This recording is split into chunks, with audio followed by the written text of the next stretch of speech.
3 tipp, hogy jobb legyen a szexuális életed. Első, ne találgass, inkább kérdezz.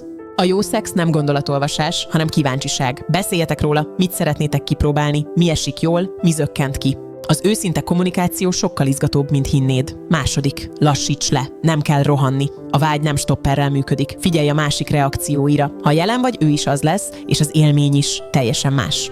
Harmadik, játékosság. Talán ez a legfontosabb. Próbáljatok ki valamit, amit még sosem. Egy új kérdés, egy szokatlan érintés, egy közös játék. Tudod, mi hogy vittük be a játékosságot a hálószobába? Kérdésekkel, feladatokkal, olyan dolgokkal, amik kicsit kizökkentettek, és közben nagyon is beindítottak. Volt, hogy nevettünk. Volt, hogy zavarba jöttünk. De valahogy estéről estére egyre közelebb kerültünk. Nem kellett tökéletesnek lenni. Csak benne lenni, és hagyni, hogy újra kíváncsiak legyünk egymásra. Mi egy kártyajátékkal kezdtük. Ez az előjáték, és nálunk bevált. Ha ti is visszahoznátok a tüzet, és egy kicsit feldobnátok az estét, kezdjétek ezzel.